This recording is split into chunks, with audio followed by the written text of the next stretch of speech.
Amen. Vous savez, Mais toi, il y a des moments où il y a des voix qui sont mandatées, pointes, pour apaiser, pour édifier, pour réconforter, pour exhorter, pour accompagner, pour enseigner. Je sais que tout le monde se demande c'est qui l'invité surprise. Est-ce qu'il est arrivé ou il n'est pas encore arrivé? L'invité surprise ce matin, je vais essayer de l'introduire. Ce n'est rien d'autre que le Père de la maison. Est-ce que tu peux bénir le Seigneur? Bénis le Seigneur, bénis le Seigneur. Alléluia. Amen. Qui n'est pas d'accord avec moi ce matin?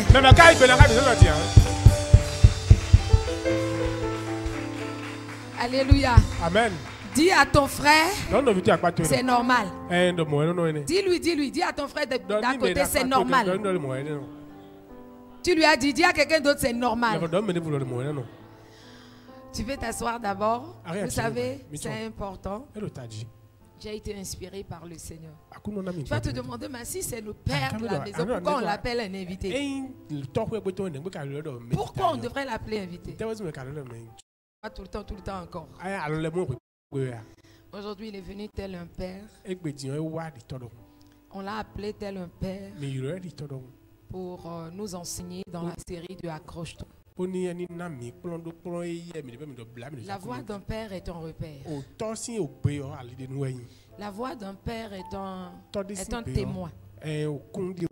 La voix d'un père est autoritaire. Quand un père parle à son fils, je ne sais pas pour toi, hein, mais toutes les fois lorsque mon père était encore en vie, quand je devais aller discuter de certaines choses avec papa, je suis dans la joie parce que je sais que je vais recevoir de lui. Et je ne rentre jamais dans sa présence pour repartir tel que je suis arrivé. J'ai toujours quelque chose que j'apprends. Parce qu'il est de la génération avant moi. Et je crois que c'était le seul à l'époque pour combler le fossé de génération dans ma vie. Parce que les moments ne sont pas les mêmes. Et je peux te dire que ton père, au début de sa foi, a reçu un message auquel il s'est accroché jusqu'à aujourd'hui. C'était le message de la sanctification. Et comme lui-même il le dit, cela m'a évité de perdre le temps. Il s'est accroché à ce message de sanctification. De sanctification de sa vie personnelle, de sanctification de sa vie spirituelle, de sanctification dans tous les domaines. Et je crois que son onction part de là. Parce qu'au début de sa foi, Dieu lui a accordé la grâce de faire des circoncisions. De beaucoup de choses à travers ce message. Dans la série Accroche-toi, Dieu va nous parler au travers du Père. Et je voudrais que tu disposes ton cœur et que tu entendes la voix de ton Père céleste à travers de ton Père établi sur toi, te réconforter. Cette voix te réconforter. Cette voix t'orienter. Cette voix te diriger. Cette voix te donner des instructions. Et je crois que tu réussiras.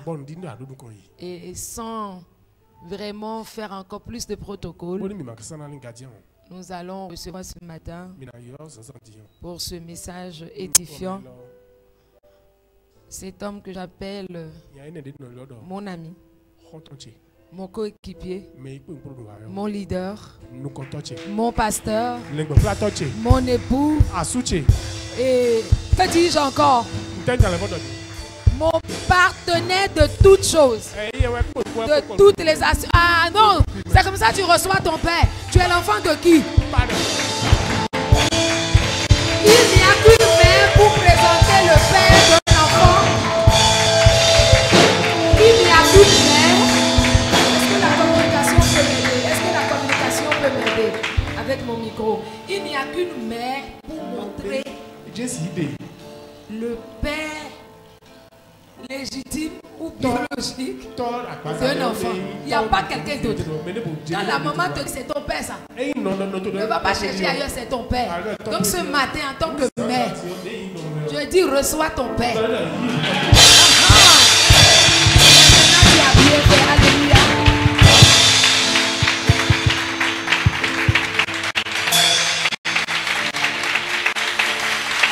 Voilà, bénis le Seigneur.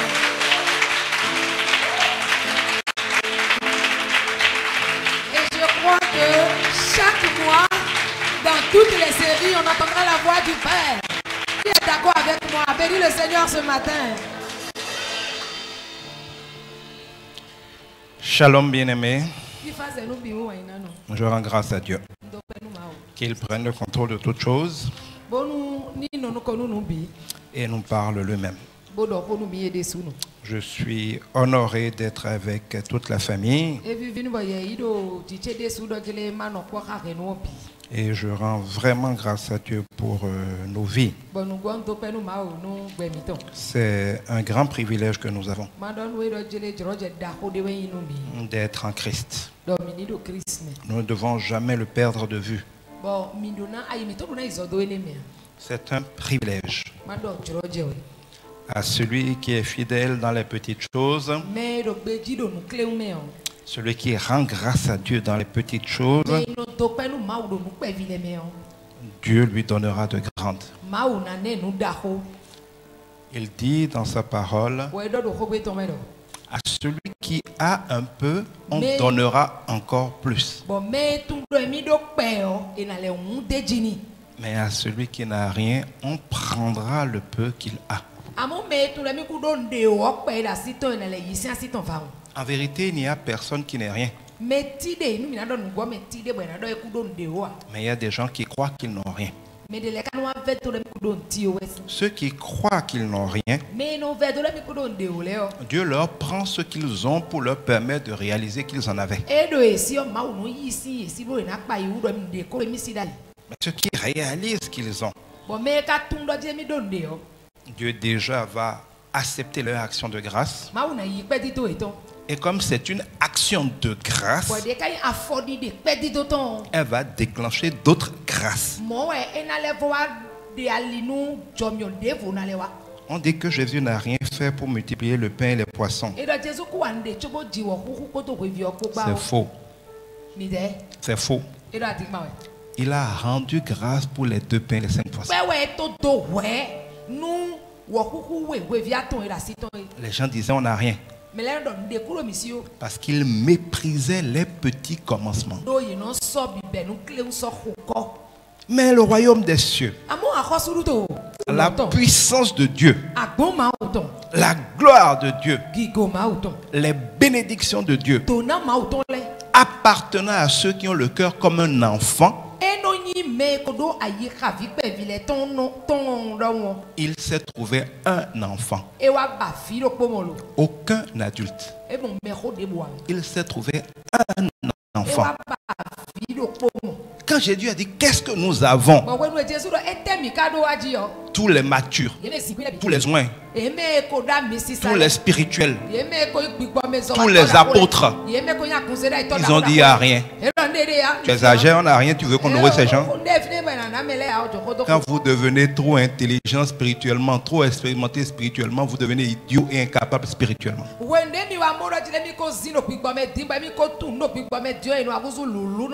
C'est pour ça que les gens rentrent dans la foi, ils ont beaucoup plus de bénédictions que quand vous pensez avoir grandi dans la foi.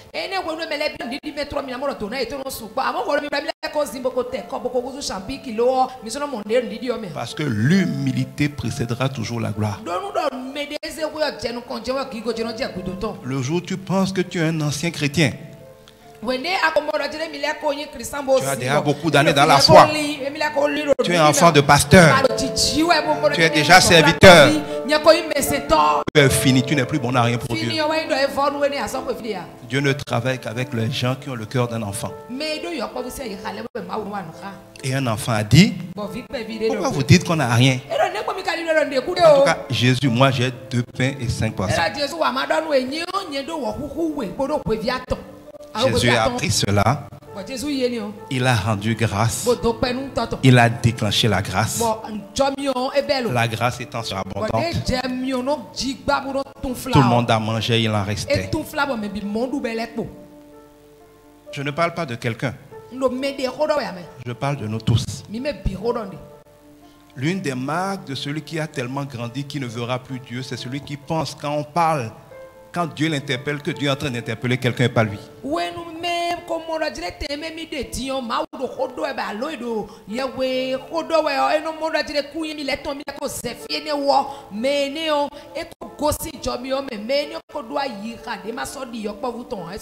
Chacun de nous doit se demander en quoi il est devenu cet adulte borné qui empêche Dieu d'agir.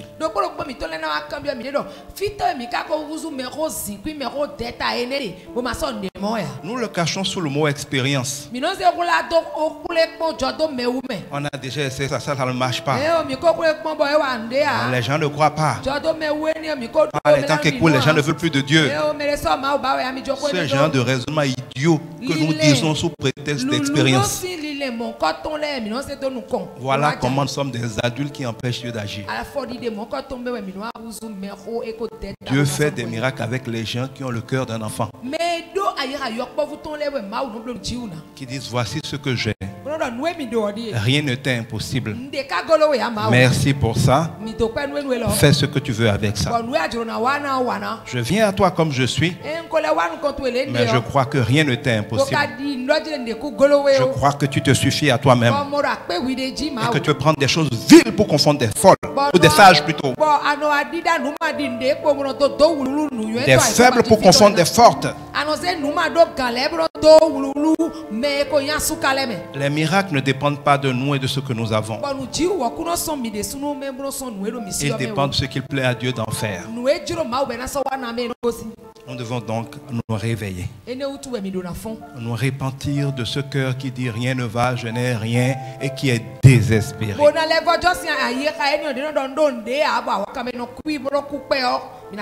L'un de mes versets préférés dans la Bible, c'est là où Dieu dit, et vous devez retenir quelque chose seulement, que ce soit parmi ces choses-là. Ils sont comme les pensées de leur cœur. Ils sont comme les pensées de leur cœur.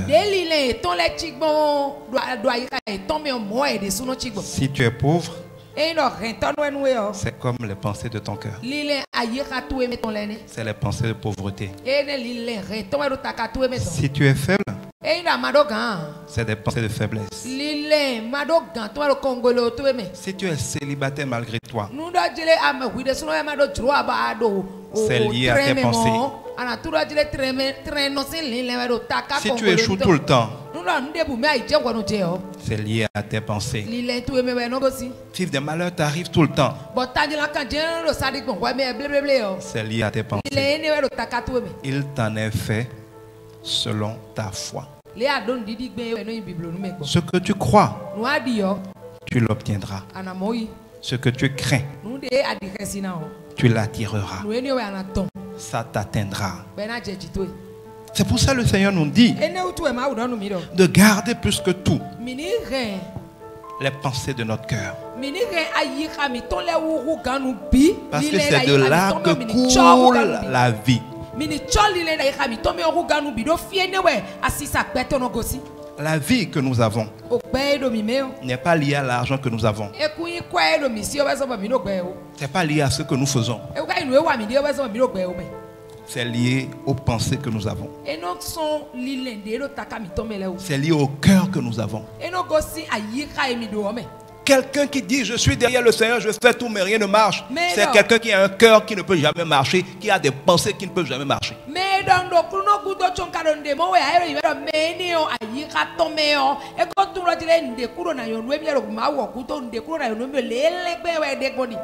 Quand nous avons des problèmes, l'une des questions que nous posons toujours,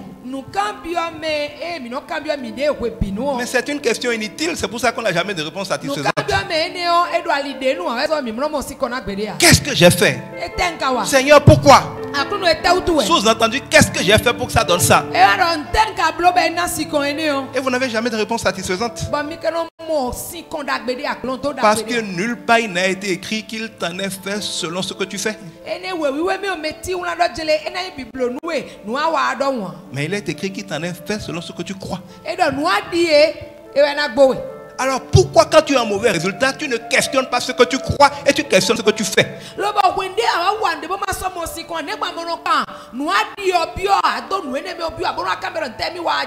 La question que tu poses est hors jeu. Dans un devoir, dans une épreuve, le professeur doit te donner 0. Hors sujet.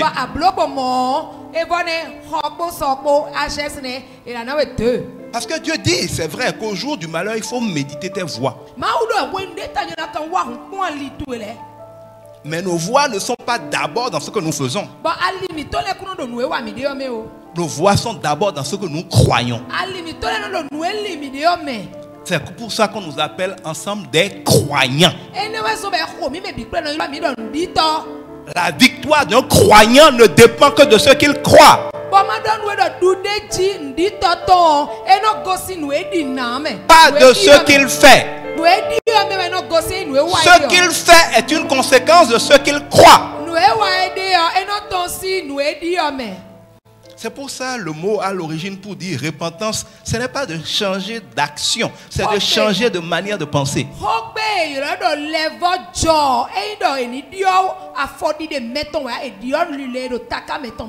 Beaucoup de nos repentances échouent parce que nous essayons de changer notre manière d'agir alors que nous n'avons jamais changé notre manière de penser, de voir les choses.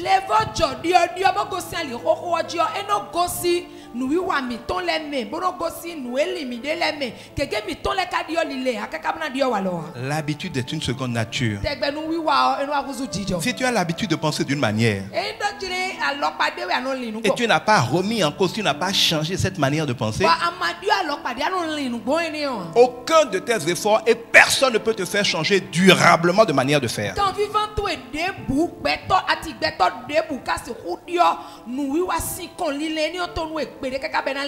Tu reviendras toujours en arrière là où sont les pensées de ton cœur. Un rebelle, c'est pas quelqu'un qui fait des choses rebelles.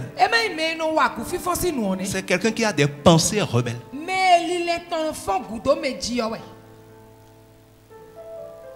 C'est pour ça le don de discernement des esprits permet de discerner un rebelle qui est encore très soumis et très obéissant avant même qu'il n'ait rien fait de rebelle.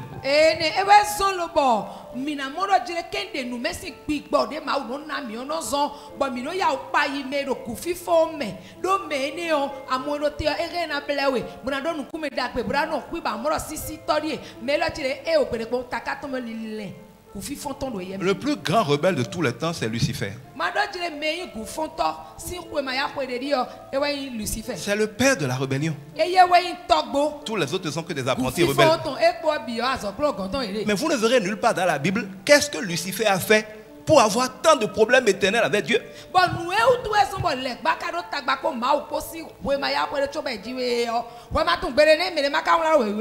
Il n'a écrit nulle part que voilà ce que Satan ou Lucifer a fait pour devenir Satan et Dieu a dit c'est fini.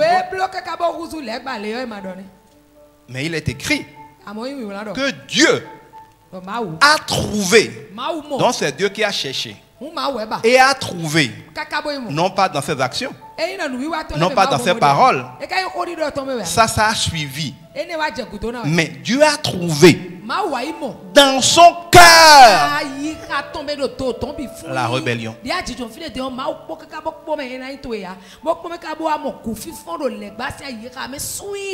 C'est pour ça que Dieu dit que si nous sommes obéissants et bien disposés dans le cœur, là où personne ne voit encore, c'est alors et seulement alors, c'est une condition, que nous mangerons les meilleures productions du pays, donc de ce que Dieu a pour nous.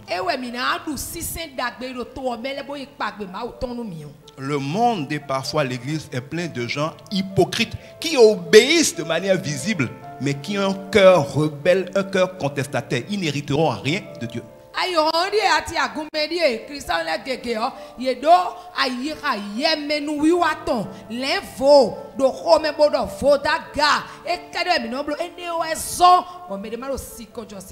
La rébellion, c'est pas faire quelque chose contre l'autorité. Dieu dit malheur au fils qui demande à un père ou qui dit d'un père: qu'est-il en train de faire?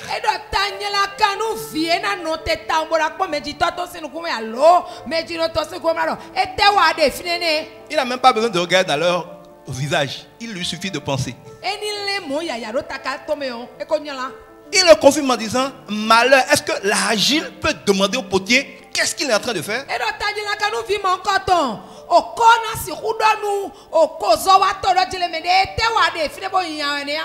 Quand l'enfant se croit le droit d'analyser, de juger, d'évaluer ce que fait le père, quand l'apprenti se croit le droit d'analyser, de juger la pertinence de ce que fait le maître, quand l'argile se croit qualifié à avoir le droit de se demander qu'est-ce que le potier est en train de faire, il est rebelle, Dieu le brise.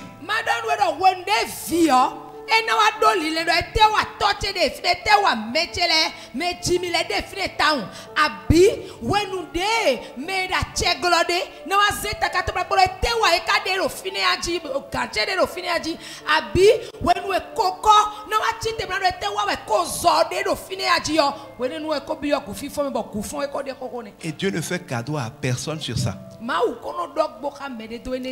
Que ce soit les Corées, Dathan, Abiram, la terre les a engloutis en direct. Mais il y a aussi les rebelles prestigieux comme Myriam et Aaron, qui étaient des élevés, qui étaient des oints. Qu'est-ce qu'ils ont fait? Ils ont dit, mais Moïse, il n'y a pas qu'à toi que Dieu parle. Ce que tu fais là n'est pas normal. Dieu les a frappés.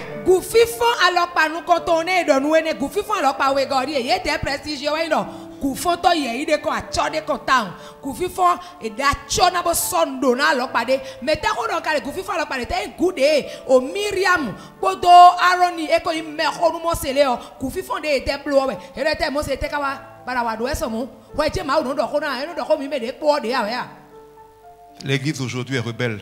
Le Saint-Esprit parle à chacun de nous. Nous entendons tous le Saint-Esprit. C'est ça qui détruit la plupart des gens.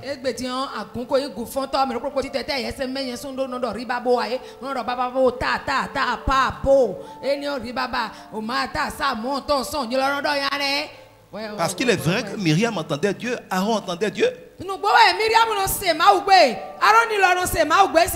Mais Dieu a établi une autorité, c'était Moïse. Une autre forme de la rébellion, c'est que l'autorité dit de la part de Dieu, on passe tout par l'interdit, on ne touche rien. Ah, quand il est con, lui, on va faire la guerre et on va laisser encore l'ennemi les trésors. Prenez-moi ce vêtement-là, prenez-moi ce trésor-là, il a caché. On a perdu à cause de lui, il a été lapidé à mort, lui et toute sa famille.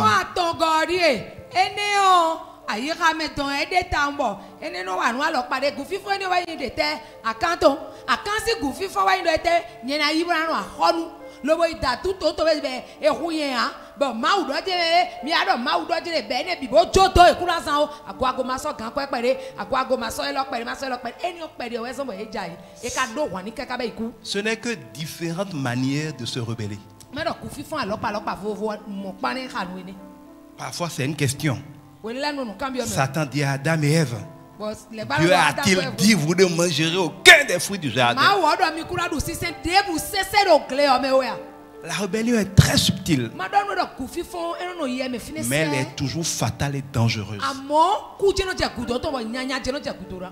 Et quand Satan veut perdre quelqu'un qu'il ne peut pas perdre normalement, il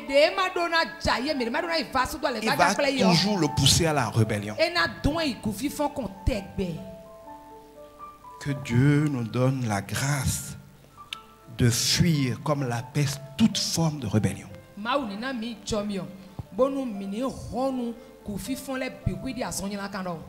Je dis cela parce qu'il n'y a pas de bon chemin pour celui qui ne sait pas où il va.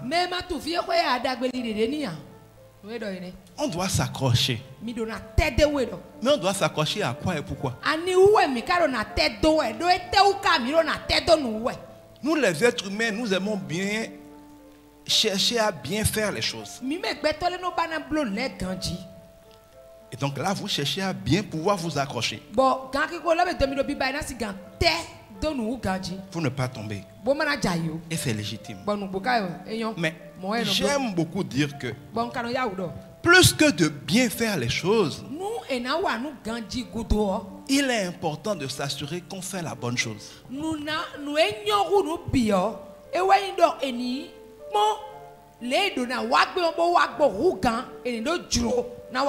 Il vaut mieux faire passablement ce qu'il faut faire que de faire excellemment ce qu'il ne faut pas faire.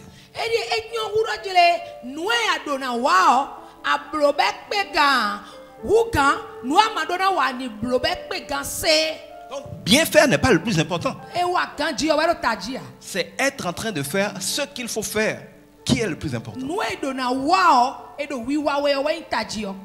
Et à cet effet, ce n'est pas une question en réalité de bien ou de mal. C'est une question de qu'est-ce que Dieu veut.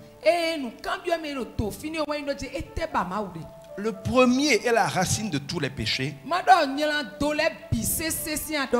qu'on appelle le fait de manger de l'arbre de la connaissance du bien et du mal. C'est l'erreur de se demander et de vouloir répondre soi-même à la question: est-ce que ça c'est bon, est-ce que ça c'est mal?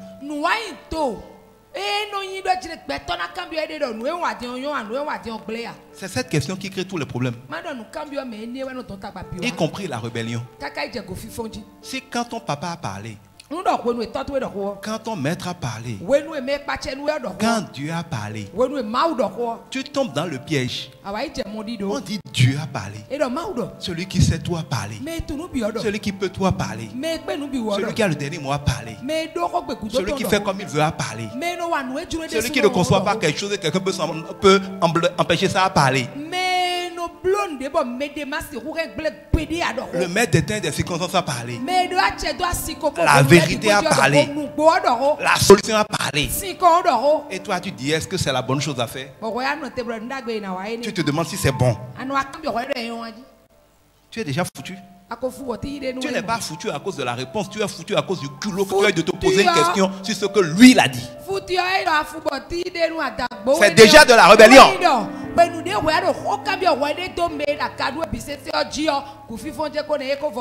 Si un parent dit à un enfant: ne bouge pas jusqu'à ce que je revienne, quand l'enfant commence à dire: bon, il a dit ça mais ça fait 10 minutes, est-ce que 10 minutes étant je ne peux pas me lever? L'enfant a déjà désobéi.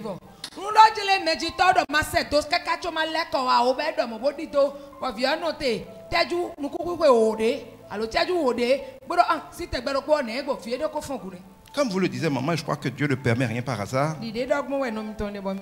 C'est l'une des grâces que Dieu m'a faites et qui fait ma force.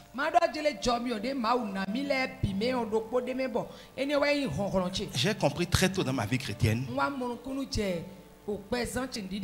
qu'il n'est pas rentable de s'opposer à Dieu. C'est bête. Il n'y a pas un autre mot. Ça là, j'assume le mot.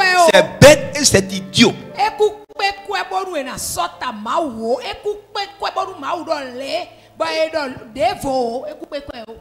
On dit: mais c'est idiot. Il gagnera toujours. Il n'y a aucun scénario dans lequel tu peux gagner. À part le mot bête, idiot et stupide, quel mot peut qualifier quelqu'un qui pense qu'il peut relativiser, je ne dis même pas s'opposer, relativiser ce que Dieu a dit?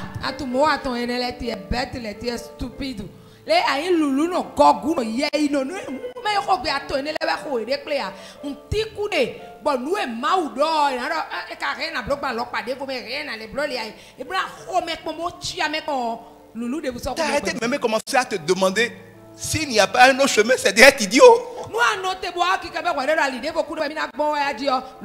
Il dit de pardonner, toi tu dis oui, on n'est pas obligé de pardonner, ça dépend, tu es idiot.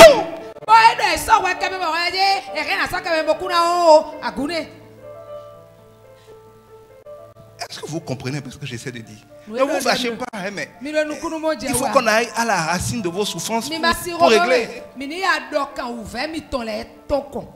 Parce que quel que soit ce qu'on vous dira, tant que vous allez avoir ces idioties de vouloir raisonner ce que Dieu a dit clairement, vous êtes perdu. Il n'y a rien pour vous sauver.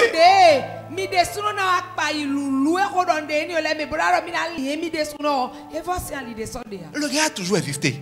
Il a créé tout le monde. Il a vu des milliards de personnes avant vous. Il en verra après vous. Il connaît la fin, il connaît le commencement. Il est maître de l'univers. Tu ne peux même pas rester une seconde sur cette terre s'il ne le veut pas. Tu ne sais rien, il sait tout. Il t'aime, toi tu ne sais même pas ce qu'on appelle l'amour. Il dit de faire comme ça, tu dis que ça dépend. C'est pas bête. Vos réactions m'inquiètent. Mais c'est moi qui trouve que c'est bête. Ça là, j'assume, je pèse, je multiplie par 1000 le mot bête. C'est bête.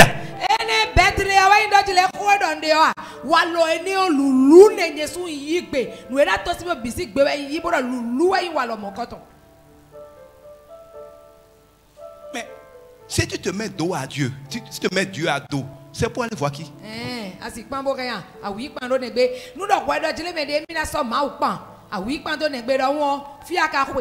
C'est pour ça que je dis, si Dieu est pour vous, qui peut être contre vous? Mais l'inverse est vrai. Si Dieu est contre vous, qui peut vous sauver? Vous-même ou bien qui? Man of God.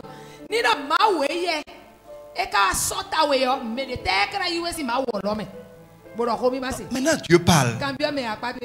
Tu le laisses. Tu cours derrière les clients. Tu cours derrière l'emploi. Tu cours derrière le pouvoir. Tu cours derrière un mari pour régler tes problèmes. Bon, je vais essayer de ne pas utiliser le mot bête. Bon, trouvez-moi un mot pour expliquer ça. Va. Ni maudoro. Bon, voilà, Emina mo asobra doblo nuona. Emina mo asubra doblona. Emina mo merebra doblona. No mi jolulu goguro si hogbe oto. Mi de sumi ba hogbe ro pobo mi na zana.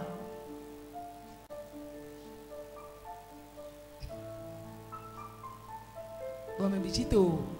Ya wa ko ne le mi no ba mi. Tu es béni au nom de Jésus. Vous voyez, on ne veut pas discuter comment s'accrocher pour ne pas tomber. Si on ne sait pas où on va et pourquoi on y va.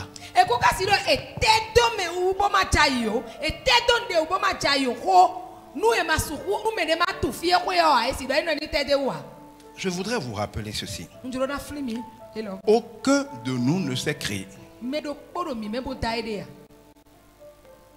C'est lui qui nous a créés. Personne ne crée rien pour rien. Dieu n'est pas idiot pour faire des choses inutiles. Il a dit que nous ne sommes pas sauvés, non seulement notre âme, mais la bénédiction, par ce que nous faisons pour lui.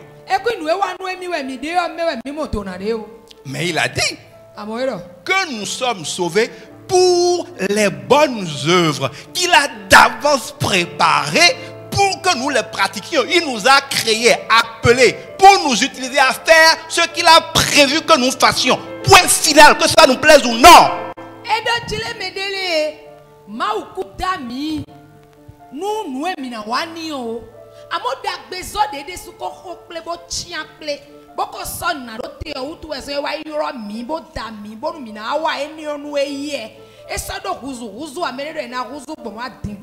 Dieu dit qu'avant que tu ne naisses, il connaissait tous tes jours. Il t'avait d'avance destiné à accomplir ce pourquoi il t'a créé. Donc, quand tu es créé, ne te pose jamais cette question idiote de savoir qu'est-ce que tu as envie de faire. Ton envie n'a rien à foutre dedans. Je vais acheter ma moto pour que ma moto se demande où est-ce qu'elle a envie d'aller.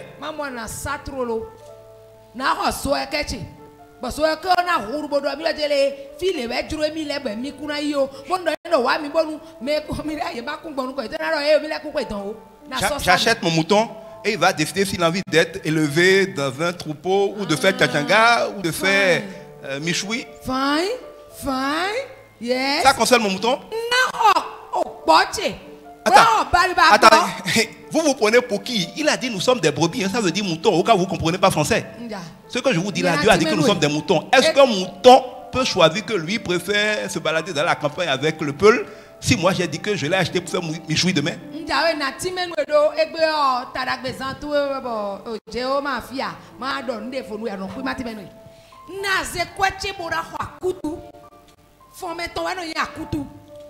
Bon, alors na se kwa chebra ko bari bagbo juno.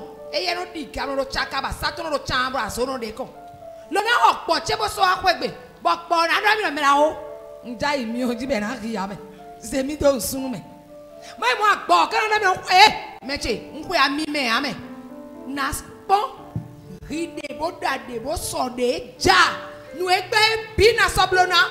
Bo mi telewe kai gbo do ma uro mi do le gbo fu mi to le. But me te wai boy no adojele chachanga de block me le jataki ma yime obeji no du FIFA to ma wodo de me du FIFA to ya.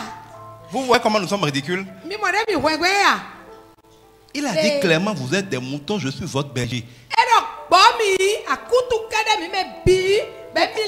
Pourquoi vous vous comportez comme si nous n'étions pas des moutons? Est-ce que vous savez que Dieu aurait pu dire qu'on est n'importe quel autre animal?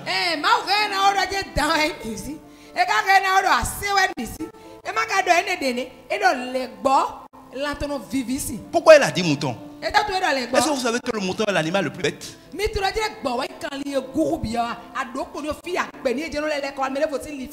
Que c'est l'animal le plus têtu et le plus borné? Vous savez que le mouton est le seul animal qui n'a aucun moyen de se défendre. Parce que les autres animaux, soit ils sont rapides pour échapper, soit ils ont des griffes, soit ils ont des venins, soit ils ont des cornes. Le mouton n'a rien, ni pour courir, ni pour combattre. Il est à la merci des prédateurs si le berger n'est pas là.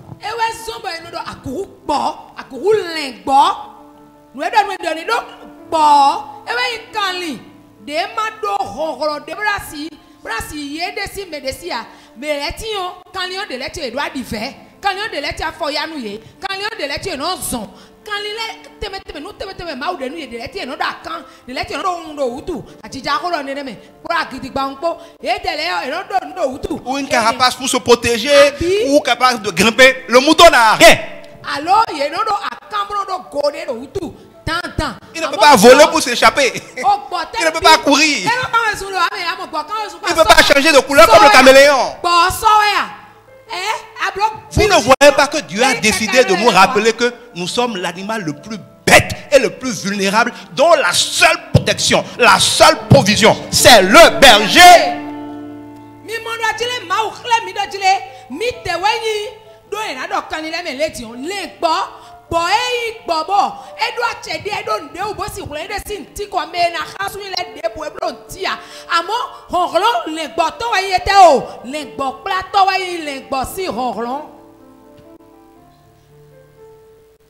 Nous nous comportons comme si nous étions autre chose que de vulgaires moutons.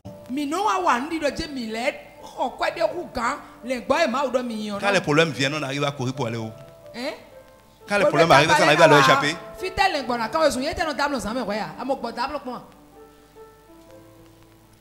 Si tu veux t'en sortir, tu dois te rappeler humblement que tu n'es et que je ne suis qu'un mouton.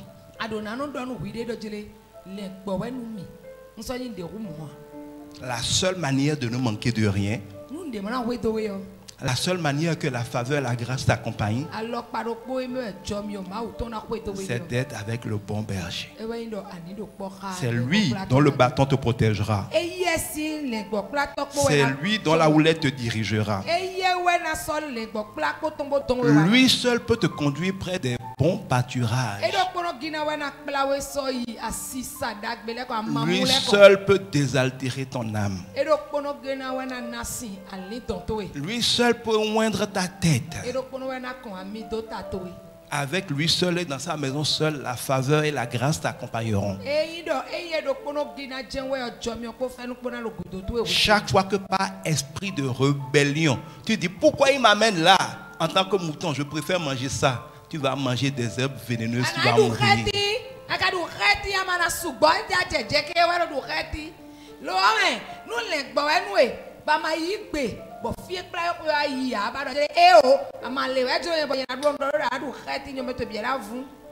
Vivre heureux, c'est pas vivre en trouvant ce qu'on veut et en le faisant bien.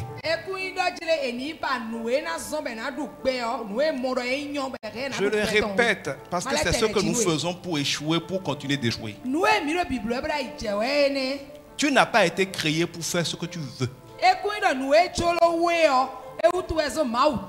Tu as été créé par Dieu pour faire ce que Dieu veut. Ça te plaît pas, à moins de décider de mourir, tu n'as pas le choix.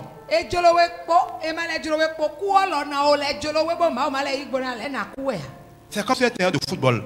Si le sélectionneur t'aligne pour jouer le milieu et tu fais le malin, tu es tout le temps en pointe, tu ne viens pas coordonner le jeu, distribuer le ballon, tu veux jouer l'attaquant de pointe, il te sort du terrain. C'est comme ça que certains meurent subitement. Parce qu'ils refusent désespérément de jouer le rôle pour lequel le sélectionneur les a mis. Il dit, ça suffit, à la tombe, je veux quelqu'un à ta place. Demandez au réel, nous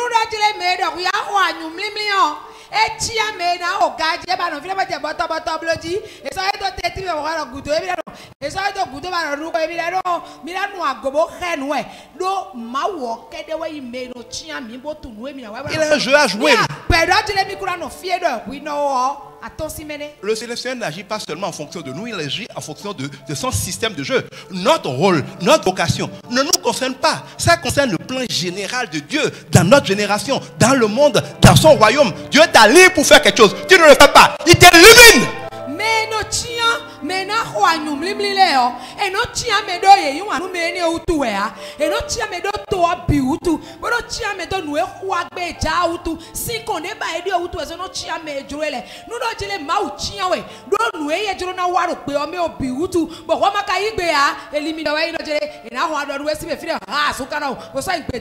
Dieu appelle Saül. Il n'était rien. Dieu l'a élevé. Dieu l'a oint parce qu'il avait besoin d'un roi. Quand c'est devenu clair qu'il ne voulait pas faire ce que Dieu voulait et qu'il voulait faire comme il voulait, Dieu dit maintenant ça suffit, je déchire la royauté, je trouverai quelqu'un d'autre.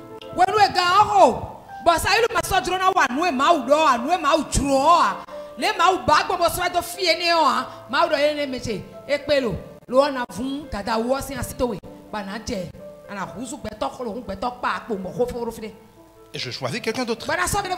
C'est là où il est parti chercher David. Un homme selon son cœur. Pas un homme parfait. Il a fait pécher comme tous les hommes. Mais il sait craindre Dieu. Il sait qu'il ne peut fuir nulle part loin de la face de Dieu. Et que quand il déconne, il vaut mieux faire la paix avec Dieu parce qu'il n'y a aucun autre échappe à toi. Dieu n'a pas changé. Ce qu'on appelle provision.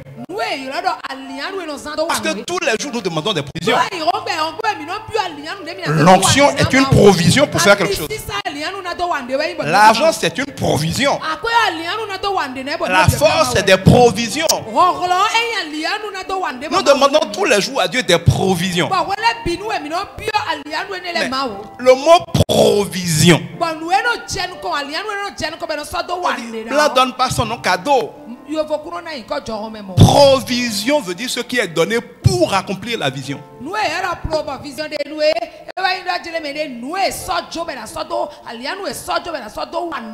Je te donne une mission, une vision accomplie.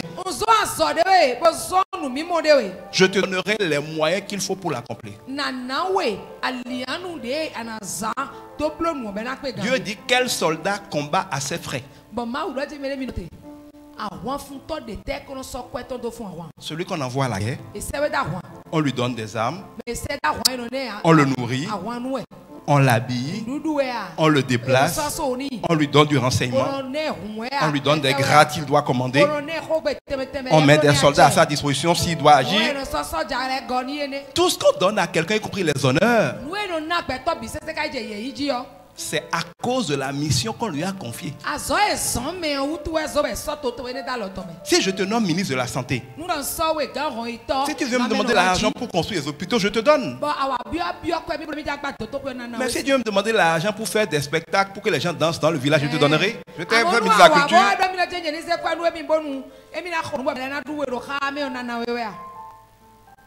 Le ministre de la Santé peut mettre dans son budget des matchs de football à financer des constructions de stades. Et on va lui donner l'argent.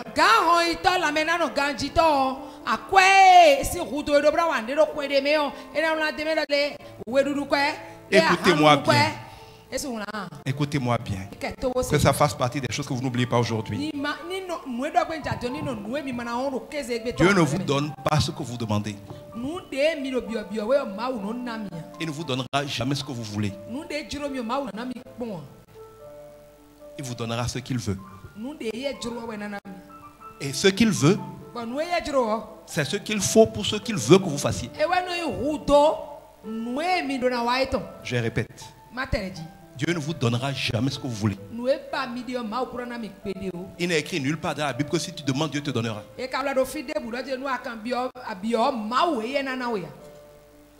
Il est dit, si tu es en Christ et la parole de Christ demeure en toi, alors demande.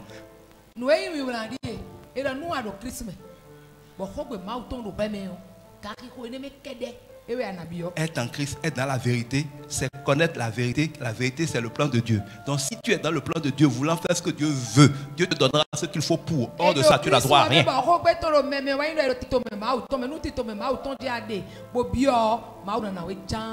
Jésus a dit, mon Père m'exauce toujours parce que je fais toujours sa volonté.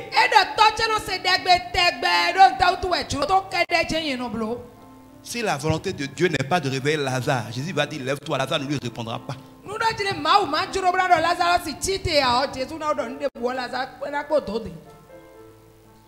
Vous vous fatiguez, nous nous fatiguons à demander et à attendre ce que Dieu ne donnera pas si ça ne fait pas partie de ce qu'il t'a confié, commandé.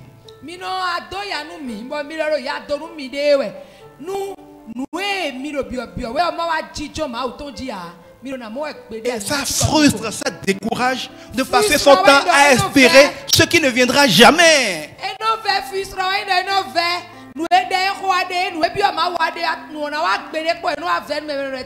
Si je suis président, que j'ai dit d'être policier pour coordonner la circulation à Cotonou, et tu me dis de te donner des chars, des mineurs et des avions pour aller combattre au nord, est-ce que je vais te répondre? Je t'ai envoyé au nord. Je t'ai envoyé au nord.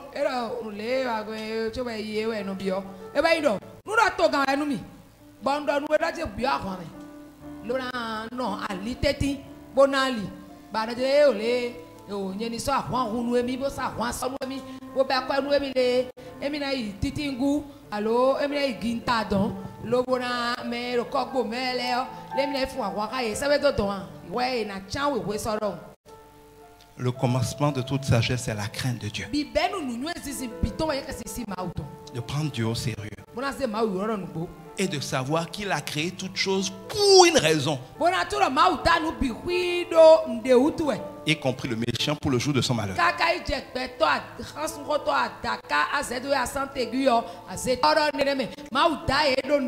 Il te faut discerner ce pourquoi Dieu t'a appelé, crier, pour savoir sur quel chemin tu dois marcher avec lui et qu'est-ce que tu peux demander de revoir.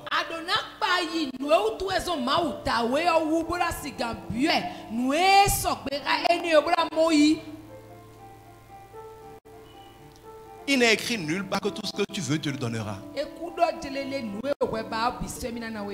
Nous allons lire la parole de Dieu, Jacques 4.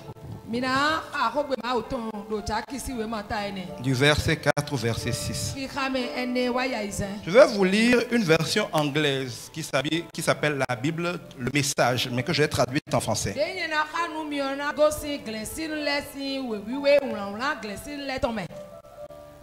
En fait, en français, le Louis II là, c'est là où Dieu dit, peuple adultère que vous êtes. Ne savez-vous pas qu'aimer le monde, c'est haïr Dieu? Si donc quelqu'un veut être l'ami du monde, il se fait ennemi de Dieu. Prenez-vous donc pour des paroles en l'air ce que déclare l'Écriture. Dieu ne tolère aucun rival de l'esprit qu'il a fait habiter en nous.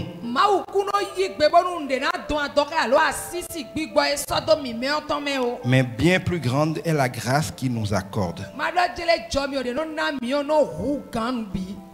Voici, Dieu s'oppose aux orgueilleux, mais il accorde sa grâce aux humbles. Soumettez-vous donc à Dieu. Résistez au diable et il fuira loin de vous. Approchez-vous de Dieu et il s'approchera de vous. Nettoyez vos mains pécheurs et purifiez votre cœur. Vous qui avez le cœur partagé. Là, je vous ai lu la Bible du semeur. Mais je vais vous lire du verset 4 au verset 6 dans la Bible anglaise parce que ça rend mieux le message. Il dit, vous trompez Dieu. Si tout ce que vous voulez, c'est faire votre propre chemin, votre propre volonté, en flirtant avec le monde à chaque occasion,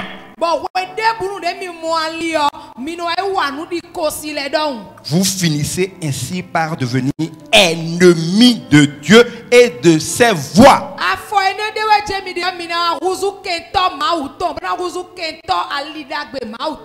Et pensez-vous que Dieu s'en fiche? Le proverbe dit qu'il est un amant férocement jaloux. Le proverbe dit qu'il est un amant férocement jaloux.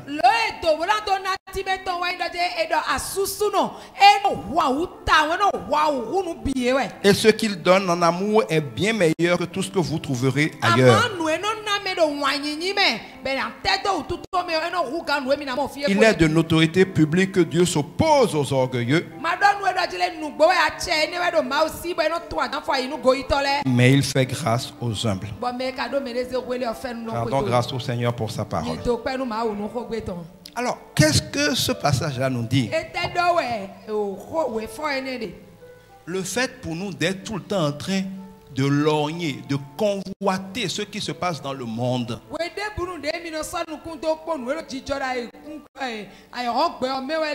Ce n'est pas une question de choix, c'est de la rébellion directe à Dieu.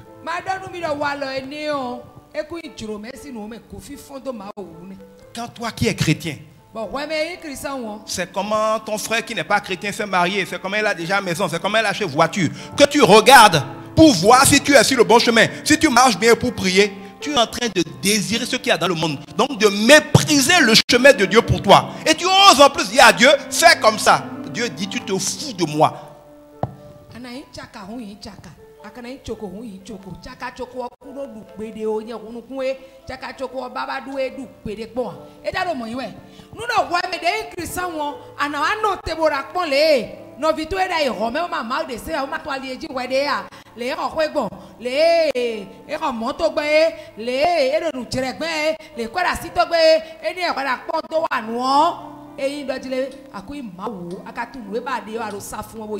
Sachez qu'il n'y a pas de bon chemin pour celui qui ne sait pas où il va. L'une des choses qui m'aide le plus dans ma vie,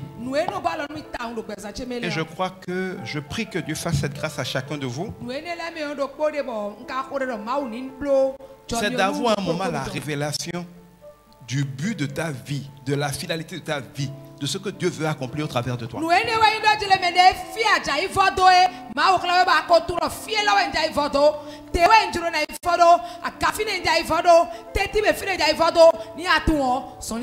Dieu ne te donne pas toujours les détails. Mais quand il te dit la finalité, ça te permet dans les moments critiques de ta vie de dire, vu là où Dieu m'a dit d'aller là, ça là, je ne peux pas me le permettre. Ce tournant là, je ne peux pas le prendre. Cet arrêt là, je ne peux pas le faire. Cette fréquentation là, je ne peux pas la voir. Ce risque là, je ne peux pas le prendre. Si tu sors de chez toi et tu ne sais pas où tu vas, n'importe qui dit viens, je vais t'amener, tu montes dans sa voiture. Quelqu'un va t'amener de Cotonou jusqu'à Alada et il te dépose, il dit moi j'arrive à Alada. Tu ne sais pas si tu vas à Nati Tengu, si tu vas à Lomé. Peut-être qu'arrêter tu vas à Nati Tengu, mais tu ne sais pas. Quelqu'un veut aller à Kwaou, il dit bon, est-ce que tu veux que je t'amène? Tu dis oui, je cherche voiture, tu rentres dedans.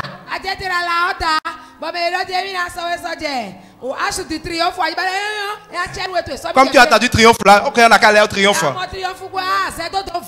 Il va aller te déposer là-bas. Tu cherches une autre occasion.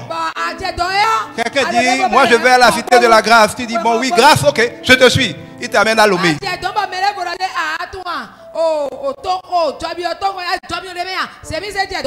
Quel que soit ce chemin-là, ce n'est pas qu'il est impossible d'arriver à Natitingou, et même de Lomé, tu peux aller à Natitingou, mais tu perds du temps, tu te crées des problèmes, tu te retrouves là, tu ne dois pas être, tu prends de la distance, c'est-à-dire tu vagabondes. C'est comme ça que la plupart d'entre nous vagabondons dans leur vie, à gauche, à droite, devant, derrière. On n'arrive jamais nulle part parce qu'on ne sait pas où on va. Il ne peut pas y avoir de bon chemin pour celui qui ne sait pas où il va.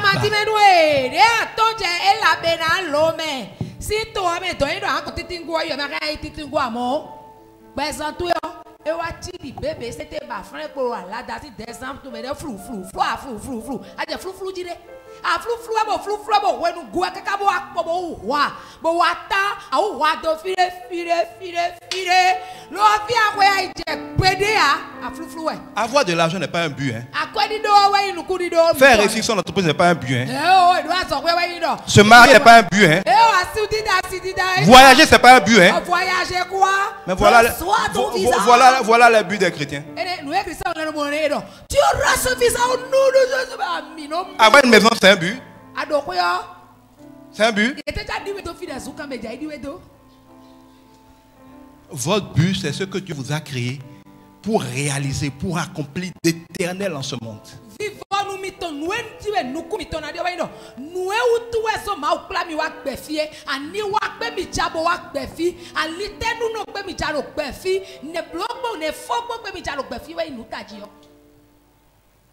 Nous ne sommes pas d'ici, nous sommes de passage pour accomplir quelque chose. C'est ça qui est pathétique dans la vie des fonctionnaires. Ils travaillent pour quelqu'un à faire des choses qui n'ont rien à voir avec leur vocation. Un jour, on a fini de t'utiliser, va te reposer. Ils n'ont plus rien à faire. Ils traînent dans leur maison jusqu'à la mort. C'est ça une vie pathétique, sans but.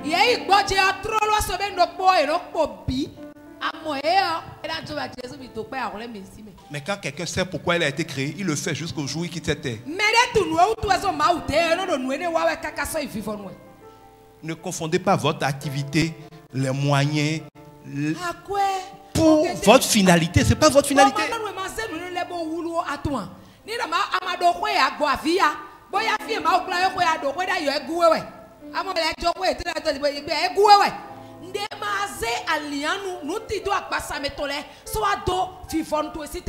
Écoutez, si peut-être tu as un ministère et Dieu veut par exemple que toi tu as été créé pour avoir une onction terrible pour intercéder et régler des problèmes impossibles dans la vie des gens. Et Dieu veut donc que tu passes tout ton temps à intercéder. De quoi tu as besoin? D'être bloqué à la maison. D'être coupé de toute distraction. Pour accomplir ce que tu vas accomplir, il va dire waouh, bon fidèle serviteur, tu dois être bloqué à la maison. Comment Dieu va te bloquer à la maison? Comment Dieu va te bloquer à la maison? Une faiblesse, une maladie, la pauvreté, l'inimitié des gens qui sont autour de toi, le mépris de ta famille, un problème qui fait que tu as tellement honte que tu te caches. Les hommes voient ça comme des problèmes. C'est la provision dont toi tu as besoin pour passer ton temps à faire ce pourquoi Dieu t'a créé, afin d'avoir ta récompense éternelle.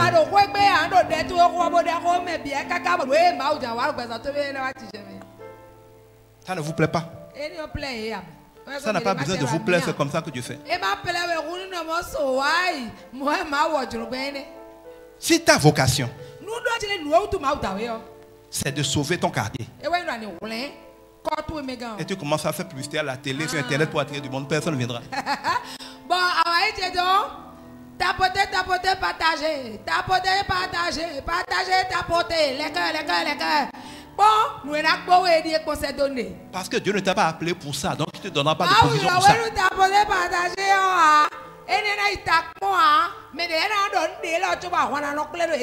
Si tu as vocation à sauver des couples qui sont en difficulté,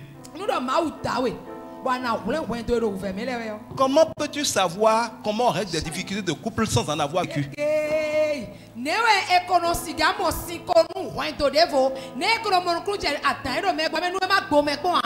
Donc, si Dieu t'a appelé à le servir en sauvant beaucoup de couples, il doit te donner la provision de propres problèmes de couple. Provision,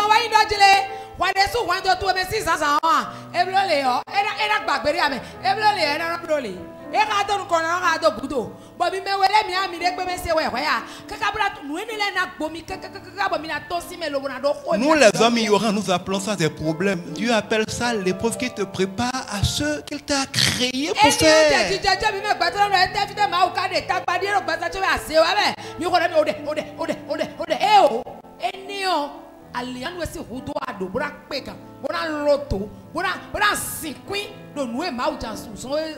Si tu ne traverses pas des situations financières difficiles qui t'obligent à apprendre à exercer la foi pour les vaincre, comment peux-tu conduire peut-être un peuple jouer à la prospérité alors qu'il n'a pas de pétrole, n'a rien, mais Dieu t'établit, tu dois diriger le peuple et le faire prospérer? Comment tu peux faire prospérer un peuple quand tu n'as pas dû te battre avec Dieu pour connaître les secrets de la prospérité en Dieu?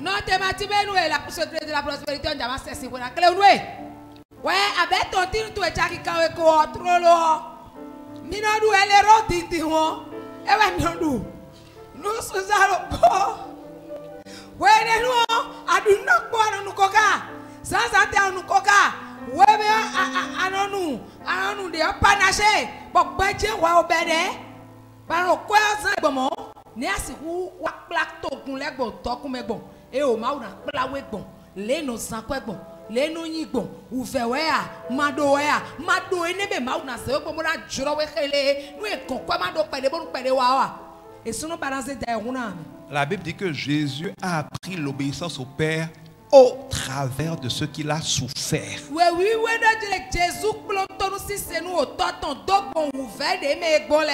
L'évangile qui vous fait croire que si vous êtes en Dieu, que si Dieu est fidèle, vous ne souffrez pas, est un évangile de menteur. Ça, c'est pas la grâce, c'est la bêtise. La grâce ne dit pas ça.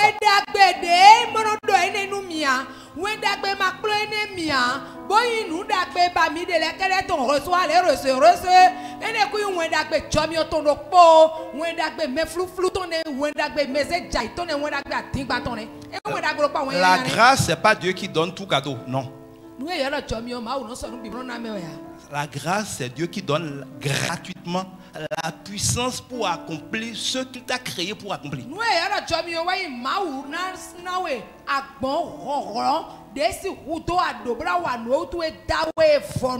On le voit avec Josué. Josué veut dire Dieu fait grâce. Moïse, le légalisme a échoué. Il ne peut pas rentrer les gens dans la terre promise. Dieu dit Josué, la grâce, c'est toi qui les rentres dans la terre promise. Mais qu'est-ce que Dieu lui dit? Fortifie-toi et prends courage. Il lui a dit 3 fois. C'est ça que vous appelez accrochez-vous. Fortifie-toi et prends courage. Que t'ai-je dit? Fortifie-toi et prends courage. À qui Dieu disait ça? À Josué, la grâce. Oui, c'est vrai dans votre Bible à vous. C'est comme ça que commence le livre de Josué. Par un triple appel au courage. Si Dieu t'appelle 3 fois au courage, il te dit tu vas souffrir. Si tu n'as pas courage, tu vas fuir.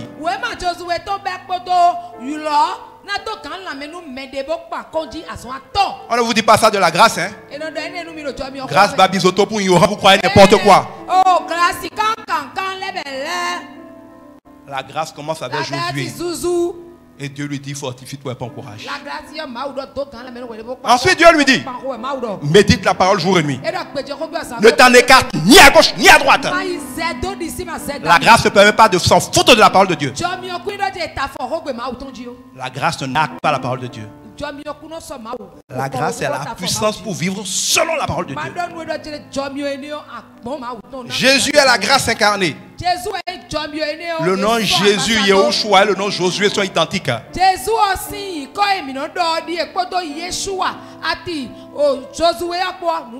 Il dit je ne suis pas venu abolir la loi. Je suis venu l'accomplir. La grâce ne nous autorise pas à nous foutre de la loi. La grâce nous donne la puissance pour accomplir sans effort la loi. La grâce est une capacité d'obéir. Non pas un permis pour se moquer d'eux. Il dit ne t'en écarte ni à gauche ni à droite. Médite-la jour et nuit.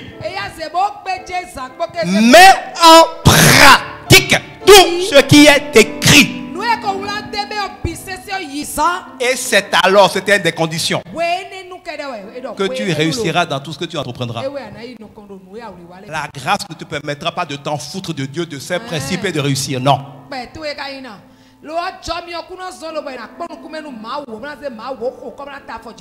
La grâce, si tu le veux, t'aidera à avoir le courage.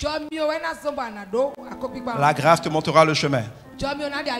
La grâce t'aidera à faire ce que Dieu dit de faire quand Dieu dit de le faire. La grâce te dira quoi dire, comment le dire. La grâce t'aidera à accomplir ce que Dieu t'a créé pour accomplir. Mais la grâce t'aidera pas à faire ce que tu veux. Elle t'aidera à faire ce que Dieu veut.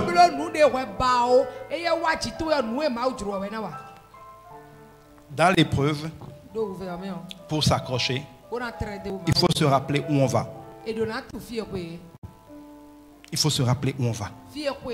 Si tu oublies où tu vas, si tu oublies pourquoi tu as commencé le voyage, tu ne finiras pas t'arrêter en chemin.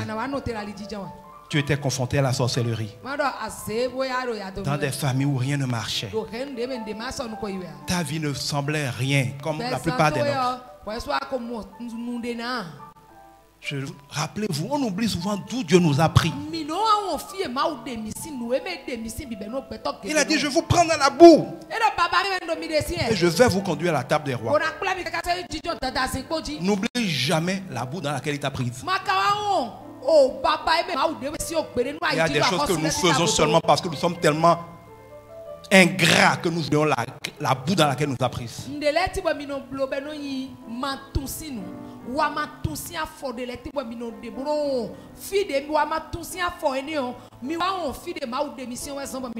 Quand tu te rappelles la boue dans laquelle il t'a prise, il faut te rappeler la gloire, la table des rois à laquelle il a promis de t'amener.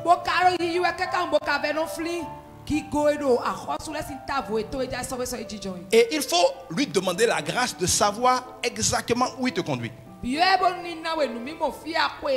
Moi, j'ai reçu il y a quelques années, une quinzaine d'années, clairement et depuis tout le temps confirmé où Dieu m'amène. Je ne sais toujours pas totalement comment il va le faire, même si je le vois se défiler. Mais je sais où je vais. Donc il y a des chemins que tu me proposeras. Je dirais ça ne peut pas être ça.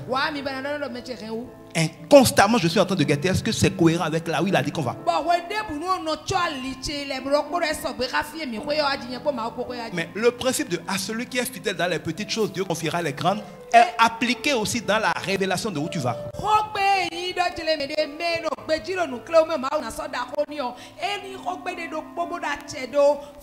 Tu te demandes, Seigneur, mais dis-moi où tu m'amènes.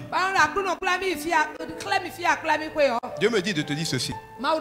Quand je te dis viens dimanche et tu ne peux pas suivre le chemin que j'ai tracé, pourquoi je vais te dire ce qui va se passer dans un an? Je te montre que je veux que tu me serves par exemple à l'intercession. Tu n'es pas capable de prendre le chemin de l'intercession. Pourquoi je vais me fatiguer à te dire là où je t'amène dans 10 ans? Est-ce que vous comprenez ce que j'essaie de dire? Si sur les petites choses de la vie, vous n'êtes pas capable de montrer à Dieu votre fidélité, je l'ai entendu, j'ai fait, donc Dieu peut me parler à nouveau. Dieu ne vous dira jamais les grandes choses de votre vie.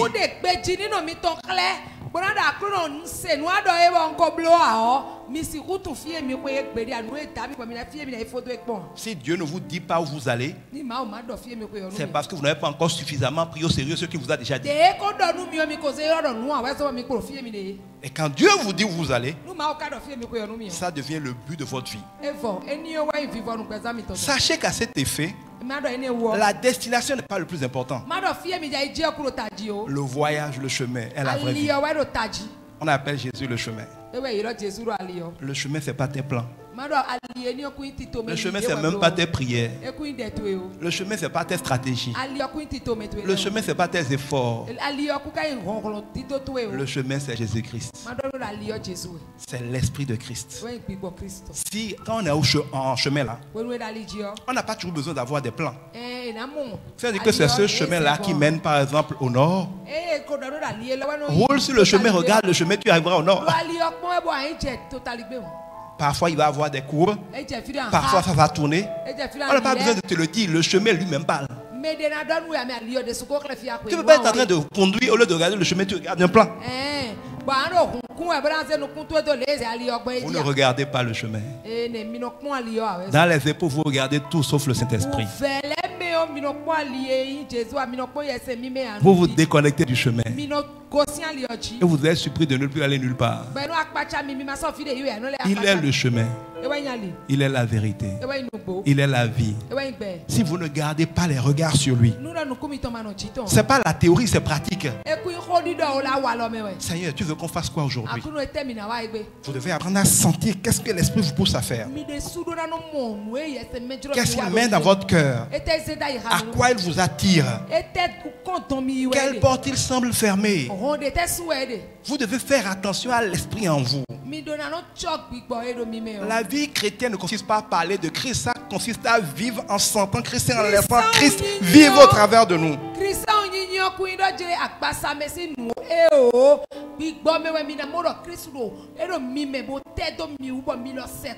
Le Seigneur dit quelque chose de très important. Il dit que les vieillards se fatiguent. Même les jeunes, et vous en êtes la pauvre trébuche. Mais il y a une seule catégorie de personnes au monde qui peut voyager, faire toutes les épreuves sans jamais se fatiguer.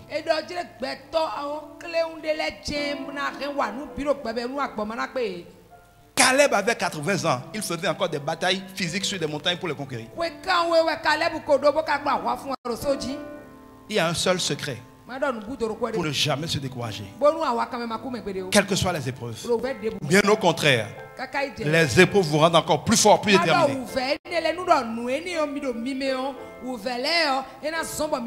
Écoutez-moi, dans l'épreuve, ce que tu crois vraiment se renforce. Dans l'épreuve, ce que tu crois vraiment se renforce. Si face aux épreuves tu couvres les charlatans, tu as toujours cru aux charlatans. Ce n'est pas l'épreuve qui t'a fait croire aux charlatans. Ne peux pas raconter des bêtises.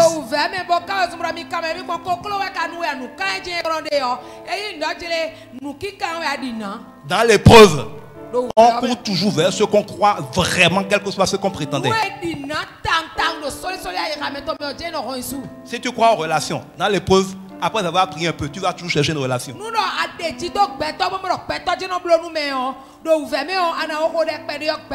Mais si tu crois vraiment en Christ comme j'en ai la grâce, plus c'est dur, plus tu dis, ne me perdez pas du temps à la situation là, je ne peux pas parler avec Dieu. Plus c'est dur, plus tu se rapproches de Dieu. Rien ne va jamais te tenter. On est tenté vers ce à quoi on croit au fond de nous.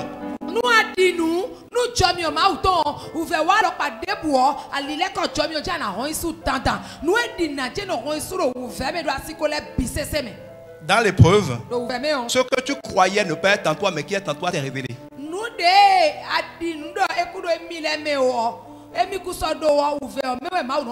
C'est comme si tu penses que tu as une orange. Dieu dit coupez-le. On te coupe, ça fait mal, on te presse. Quand on va goûter, on saura si tu as une orange ou un citron. C'est quand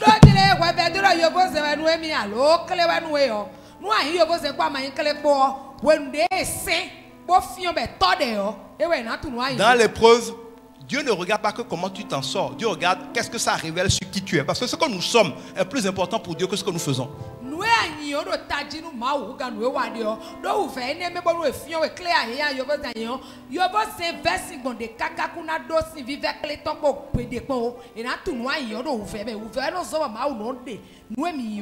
Si tu connais Dieu, tu le crois. Plus c'est dur, plus tu seras proche de Dieu. Mais si tu en es à te dire, si ça ne marche pas, je vais aller voir ailleurs. Tu n'as jamais cru en Dieu, va voir mon ailleurs.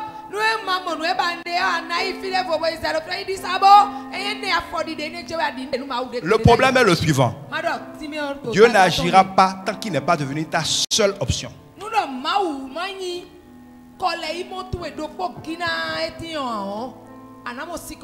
Dieu n'est pas une option, il n'est pas une roue de secours.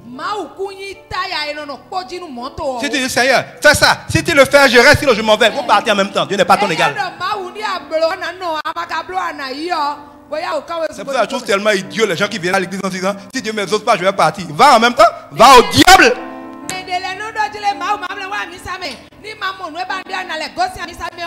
Si tu n'es pas bête, tu vas te fâcher contre Dieu pour aller où?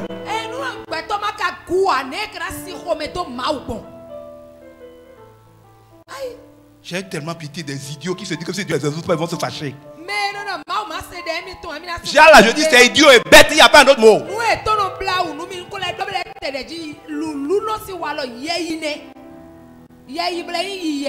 C'est ça que David avait compris. Dieu dit ce petit là, je l'ai mis, dit Seigneur, où me cacherai-je loin de ta face?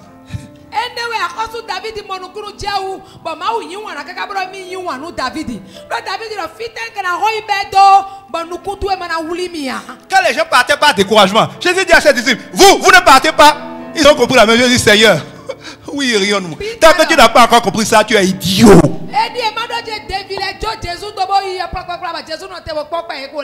Idiot et mouton, et puis comme mouton.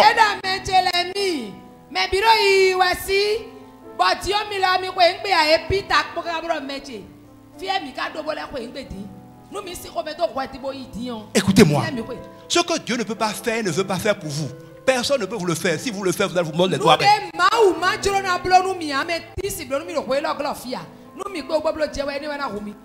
Dieu est le seul qui te donne quelque chose dont tu vas jouir, qui ne sera pas sur le chagrin. Le diable peut te le donner, mais tu vas toujours te mordre les doigts, toujours dire si je savais.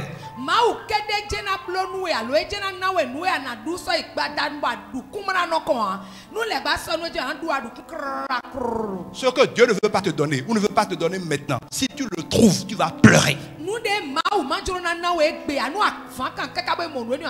Tout don parfait descend de Dieu.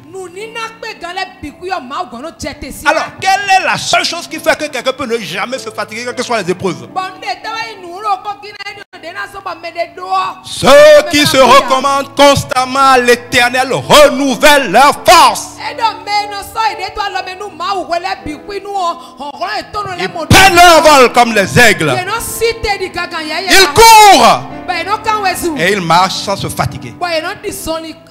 Ceux qui se recommandent constamment à l'Éternel. Jésus lui-même, quand ça a chauffé, les autres dormaient parce qu'ils ne savent pas ce que c'est.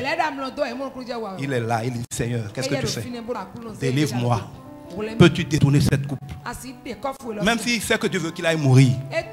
S'il y a quelqu'un avec qui on peut encore essayer de parler, il n'y a que Dieu encore. Et on demande ce qu'on veut, on a le droit. Mais il ajoute toutefois, je sais, tu feras ta volonté. Non pas ma volonté, mais ta volonté. Toutefois, si tu dois faire ta volonté que j'aille à la croix, fortifie-moi. Le secret pour tenir bon, c'est dire Seigneur, viens à mon secours. Donne-moi de ne pas tomber. Donne-moi de ne pas me décourager. Donne-moi de ne pas perdre la foi. Seigneur, pardonne, ne me laisse pas craquer. Écoutez ceci et si vous me direz. C'est des prières que Dieu exauce auto. C'est l'un des rares cas où il y a auto.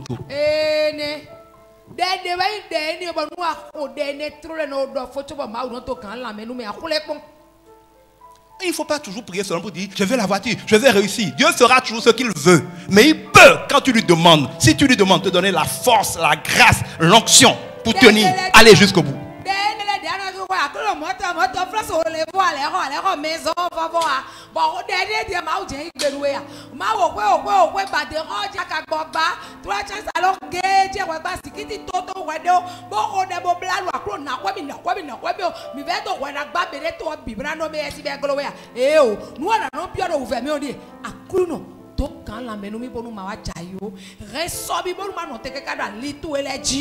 Sachez que tout ce que Dieu nous demande de faire, il veut qu'on nous lui demandions de nous aider à le faire. Il a dit sans moi vous ne pouvez rien faire. Donc même quand il dit d'avoir la foi, sans lui tu ne peux pas avoir la foi. Et si tu essaies d'avoir la foi sans lui, il appelle ça de l'orgueil. Puis il dit, malheur à vous qui comptez sur vos propres forces. C'est de l'orgueil. Et Dieu résiste à l'orgueilleux. Sans moi, vous ne pouvez rien faire. Invoquez-moi, je vous répondrai. Si quelqu'un manque de sagesse, il ne sait pas comment s'en sortir, qu'il demande à Dieu, qui donnera immédiatement sans le juger, pourvu qu'il demande avec foi. Et il dit, Dieu est l'auteur de la foi avant d'en être le consommateur. C'est lui qui donne la foi que tu dois avoir pour qu'il te donne les choses. Il est l'alpha, il est l'oméga. Ce qu'il a dit de faire, sa main seule peut le faire pour toi. L'erreur que nous faisons, c'est d'essayer de faire les choses qu'il a dit de faire pour lui au lieu de le faire par lui. C'est pour ça qu'il y a un don qui s'appelle le don de la foi. Toi, tu ne veux pas le don de la foi. Tu veux avoir ta foi. Il faut réussir, on va voir. Tu ne peux pas. Dans l'épreuve, demande-lui d'y arriver. Quand tu es découragé, oh Seigneur, donne-moi la force. Donne-moi d'aller au bout. Je veux faire ta volonté. Je vais donc conclure en disant que c'est un voyage. Ne tombez pas dans le piège de ne penser qu'à la destination. Votre vie est le voyage. Dieu me disait il y a quelques jours, si je te donne trop tôt ce que nous devons avoir, bon, tu vas quitter la terre tôt parce qu'après on va faire quoi? Regardez Jésus.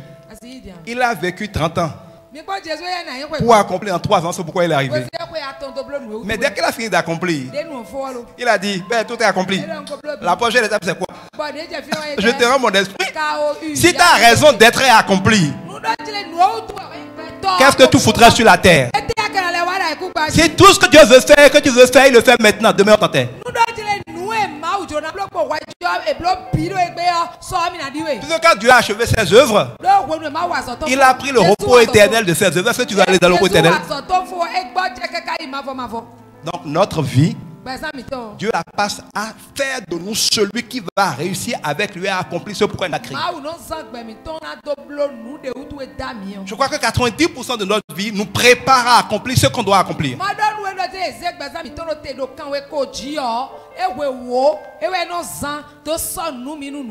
Regardez les Abraham, les Sarah, c'est des vieux. Ils ont accompli ce qu'ils ont accompli à la fin de leur jour. Le temps de préparation, c'est aussi du temps de Dieu. Ne vois pas tes épreuves comme juste des choses perdues. C'est le processus. Ça fait partie de ce que Dieu fait. Et Dieu va ainsi produire la nature que tu vas avoir avec lui éternellement après. Mais le gouvernail de ton véhicule dans ce voyage-là, la conduite se fera par ton état d'esprit, pas par tes actions. Parce que notre vie est telle que sont nos pensées. Une chute, c'est une chute en pensée. Un découragement, c'est un découragement en pensée. Mais la force et le courage s'accrocher, c'est en pensée. Si tu as les pensées justes, tu vas t'accrocher. Si tu as les mauvaises pensées que tu vois et tu comprends mal les choses, tu vas te décourager.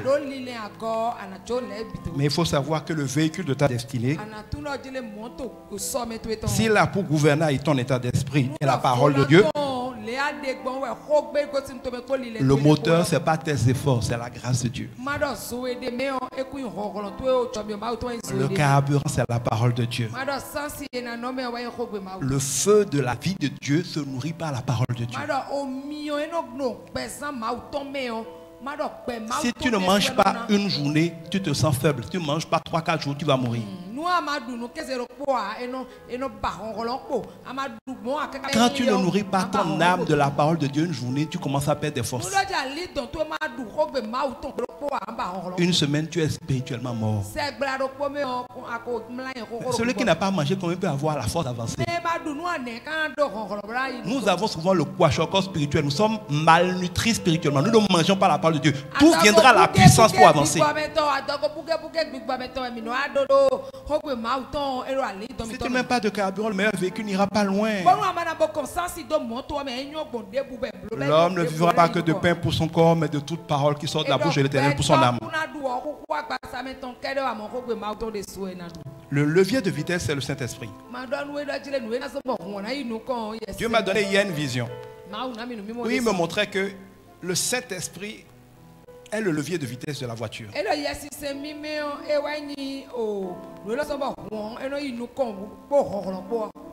Le problème, c'est quoi? Dieu me montrait que si lui met le levier de vitesse au point mort, tu peux accélérer, tu ne bouges pas.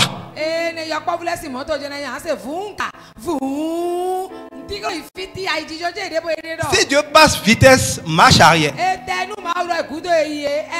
Si tu bouges, tu accélères. Derrière. Ça te plaît pas, tu vas derrière.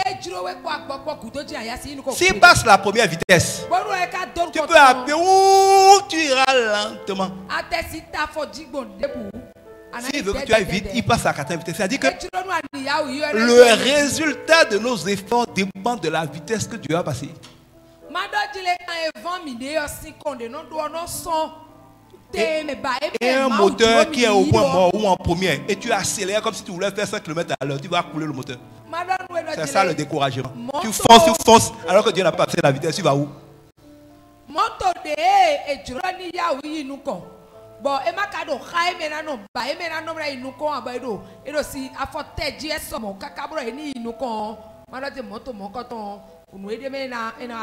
Dernière chose, parce que mon temps est terminé.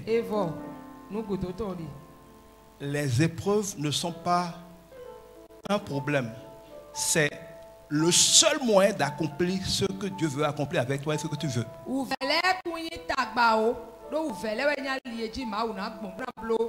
Tu veux avoir enfant comme toutes les femmes. Le travail d'enfantement, les douleurs, ce n'est pas un problème, c'est un moyen d'avoir un enfant. Si tu dis à Dieu de ne pas te donner de douleur de travail, tu dis de mourir avec ton enfant. Plus la naissance arrive, plus les douleurs s'intensifient et sont fréquentes. L'intensité et la fréquence des douleurs ne veut pas dire que Dieu te fait souffrir. Il veut dire que Dieu est en train de te donner ton enfant.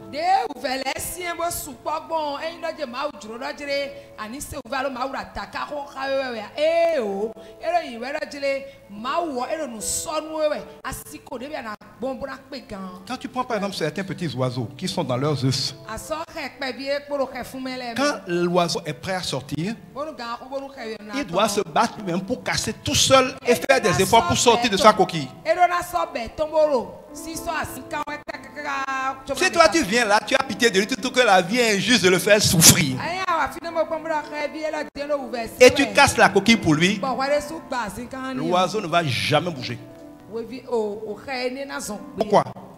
Le processus par lequel il se bat pour sortir de sa coquille est un processus dans lequel Dieu muscle ses ailes pour que quand il aura assez de force pour sortir de la coquille, il sera devenu aussi assez fort pour voler. Quand tu casses la coquille, tu viens de tuer ce oiseau-là, jamais ne volera. Il va rester là mourir. Parce que tu as empêché la grâce de Dieu par l'épreuve pour sortir, de lui donner la capacité de voler. Tu es un tueur, tu n'es pas bénédicteur.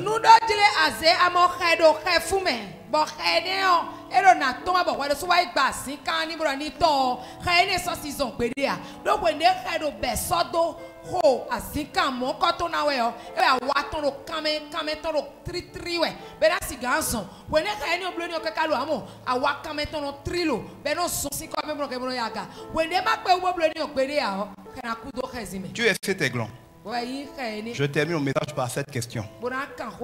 Que ce soit toi-même, que ce soit tes jeûnes et prières, que ce soit les men of God qui prient pour toi, est-ce une bénédiction que de te faire échapper à tes épreuves ou une bénédiction que de t'aider à avoir la force et la sagesse de les traverser?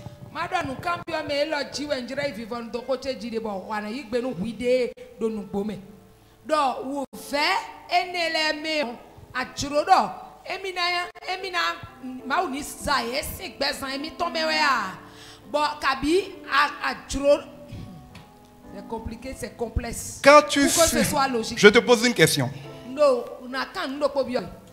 Si maintenant Dieu te disait, après ce message-là, je te donne le choix.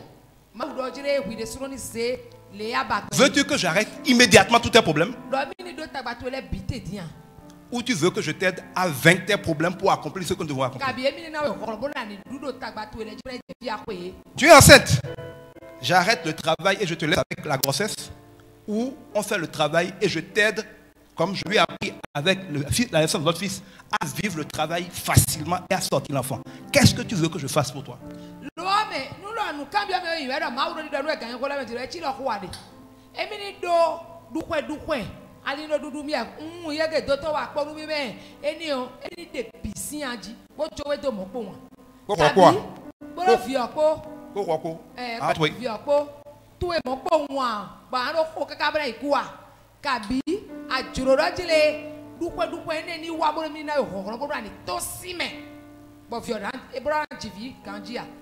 Tu continues à fuir l'église, vont te dire la vérité pour accoucher et aller dans les églises, vont te dire non, garde ton enfant, c'est pas grave, on va quitter le problème.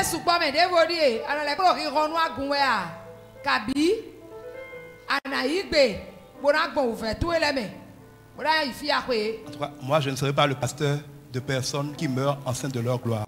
Je serai le pasteur qui aide les gens à accoucher leur gloire. Nous allons vaincre ensemble les difficultés.